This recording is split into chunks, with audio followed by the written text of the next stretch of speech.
Testing Universe. In this video, we are going to talk about a simple but most frequently asked interview question, that is the difference between find element and find elements. So you might have encountered this kind of question or this question most of the times in your interview, but you might have given couple of answers like, okay, find this very simple difference. Find element is used to identify one single element, and find elements is used to identify multiple elements. All right. So and the find element, right, it is returning a web element. Find elements will be returning the list of web elements, right? You will be quoting these two as soon as you get this question from the interviewer. But the interviewer say, or the interviewer will ask, okay, what else? Any other differences, you can quote. So that time it is very, very important, right? It is very, very important to know how exactly these two methods will work in detail. So for that reason, right? So we will understand every difference, each and every difference these two will have, right? So that those are the common answers which will be given by the most of the candidates, in the sense it is used to find single element, and find elements is used to find multiple elements. It returns a single element and it is stored in web element object, and find elements returns list of web elements and it is stored in a list. These two are common differences everybody will quote, but the interviewer will not be interested in these two answers. Most of the times they will be looking for some more answers or some more differences, so that they will get a feel like, okay, you know more things, right? So that's where we will go to the third difference, that is it returns find element returns first matching web element if multiple web elements of same type are present on the page. Okay, so this is one of the very, very important difference. We will understand this in a demonstration with a demo. And then find elements, it returns list of multiple matching web elements of same type. Okay, and find element, it throws no such element exception if the element is not found. All right, but in case of find elements, it will not throw any exception, it returns an empty list. And we can directly work on web element after identifying the element. But if we have to work on web element, any element, in case of find elements, we have to iterate or loop through the list, and then we need to uh, work on the elements. So the interviewer will be most importantly or mostly will be expecting these three answers, that to return first matching web element and then what exception it throws. These two answers are the must, along with the first two. These two answers are the must, because somehow they are going to ask this question. Okay, so you have identified the web element, how exactly you can work on these web elements or find elements, or how will you iterate through a list? That kind of follow-up questions will definitely come. But these first four answers are very, very important, or if you quote all the five answers, it is too good. Okay, so we'll take one example and we will try to understand all these differences, and then we will come to some follow-up questions. In the follow-up questions, the interviewer might ask some small tricky questions to work on, so I will also cover that one. Okay, so stay tuned till the end to get more about this. So what I will do, I'm going to my Eclipse. All right, so I will just go to this particular website. I'm going to work on these web elements. You can see here, these are three radio buttons. Of course, in this case you have an ID, but most of the cases you will not be having ID also. The type will be radio, the name will be gender, and value will be male. All right, so it will be something like this. So in these cases, how exactly we can work on find element and find elements, we'll try to understand each and everything. So the first thing is, it is used to find a single element, or it returns a single element and stored in web element object. So that we will see. So driver dot find element, I'm going to work on find element first. By dot, so what we will do, we are going to take id. Okay, that is a simple basic example we will start with, and then we'll move to some of other differences. By dot id, and then we have already we know how exactly we can work on these things, but I will start with the basic so that we will cover everything. And then, right, so this find element is going to return a web element. It is going to return a web element, so I am going to store that in a web element. Web element e is equal to driver dot find element by id. Okay, so that on that element I am going to just click on that element. Okay, so let's run this and see whether this works or not, whether it is going to click on mail or not. You can see here it is clicking on mail, but most of the cases you will not be having id, you will be having some other type of web element as I have shown, right? So that is the the first and second, it returns a single element and stored in web element object.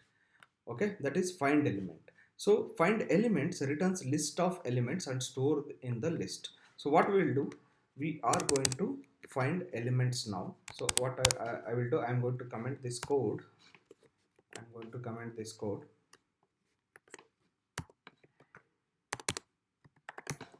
Driver dot find elements by, let us consider the scenario where we don't have id. Okay, so if I want to find multiple radio buttons, I have to go for name is equal to gender, which is common value, or you can also frame an XPath with the help of value, and you can click on these things. But or with the help of type is equal to radio, you can frame an XPath and then you can do that. But interviewer might say I don't want to have an XPath or anything, but you find all the three elements of such type, then you go for gender, right? Name is equal to gender, and then I am going to use that one. By dot name, right? The name is gender. Okay, so find elements, it is going to return list of web elements. You can see here it is going to return list of web elements. So I'm going to store that in a list.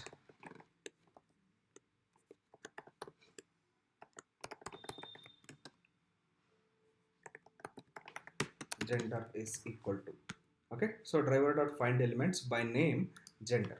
So what we'll do, we'll just print the size of it. Gender dot size, we'll just print the size of this one. Let me run this.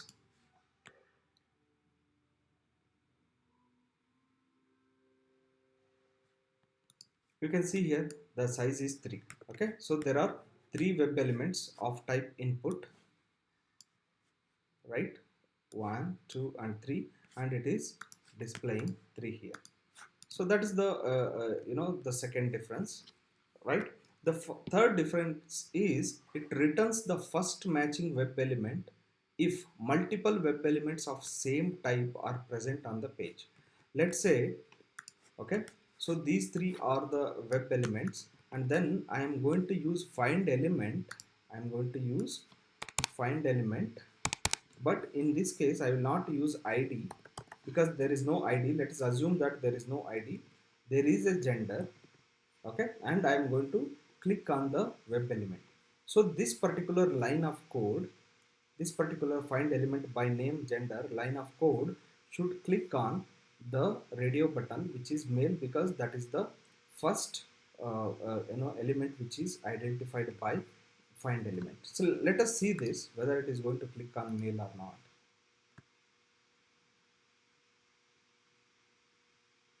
You can see here it is clicking on male, right? So that is the next difference, which means returns the first matching web element if multiple web element of same type are present on the page, right? So that is the next difference. So the next difference is, of course, for find elements, it returns list of multiple matching web elements. We have seen it is returning the count as 3 here. The next difference is if the element is not found. If the element is not found, what happens? It is going to return, or it is going to throw me an exception. If the element is not found, it is going to throw me an exception. Let's see this. I have changed this. Instead of gender, I have changed to something else. Let's see whether it will throw an exception or not. You can see here straight away it is throwing an exception, that is no such element exception. No such element exception. Okay. So and then if you scan through it, which is that element which is not found, you can see here this is not found. So let's keep it to gender, and then I will change here.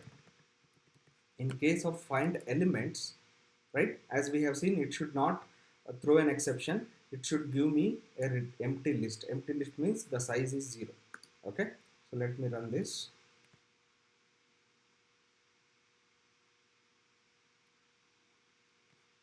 You can see here the size it is giving as 0. Okay. So these are some of the differences we should know. And we can directly work on web element. We need to iterate through the list to work on web element. Okay. So we are directly working on that particular web element here. You can see here I am getting the web element and then I am clicking on it, but here I am displaying the size. I will come to that example with one of the some tricky interview question. So the interviewer will ask, right, the interviewer will ask, I have these three radio buttons where I have type is equal to radio, name is equal to gender, value is equal to male. Okay. I want you to click on female, but you should not use XPath or anything. You find all the three elements, loop through those elements and then click on female. You got the question, right? There are three radio buttons with these attributes, and then the condition here is you should not use any CSS selector or XPath. You have to use driver dot find elements to identify all the three elements, iterate through each one of them, and then click on female. So that is the one tricky interview question. These kind of questions you might get. So for that, what I am going to do, right? I will just comment this find element code. Okay, I am finding elements by name. Now I have to iterate. For that I will use we can use three types of loops, either for loop, for each loop, or using iterator. Okay, so I am going to use for each loop. Web element e gender. Okay. So one thing you should notice here, I should not click on each one of them when I loop through. I have to click on only female. I have to click on only female. So for that, what you need to do, we can get this attribute value, right, for that element. Okay. So if e dot get attribute and then attribute name is value dot, right, equals, ignore case or equals anything you can use, right, that is female. I'm getting it as okay lowercase. That's why anything we can use, we have used this one. If it is female, then only you click it, then only you click this one, otherwise you don't have to click, right? So let me run this again. You can see here it is clicking on female, right? So these kind of some small tricky interview questions you might encounter, and you should be very well prepared to uh, answer them. So in the follow-up questions, right, if in the discussion, interview discussion, if you have not discussed about a list, since you are going to write a list here, of course they are going to ask about list, what is a list, and then what are different types of lists are there. Then there are a lot of questions on list you can get. And then you might have used for loop or for each loop or iterator, but most of the times the interviewer will be interested. Even though if you use for loop or for each loop, they might ask you to write using iterator. They want to know how exactly this iterator works. So this is one of the a follow-up interview question, in the sense they will say, okay, use iterator, and then write the logic. Once you write the logic, they will ask how exactly this iterator is working, right? Iterator dot next, why you will use iterator dot next, and all those kind of questions you will get as a follow-up question. Whether you are using a list or set, you will definitely get those questions. So that's about this video. If you like this video, you can subscribe to our channel. For more interesting things about testing, you can follow us on Facebook page. We will post a lot of job openings related stuff, as well as a lot of articles also will be available in our Facebook page. We have our own website. You can contact us there, as well as we have our Facebook group also. You can subscribe to that group, right? So thank you so much for watching.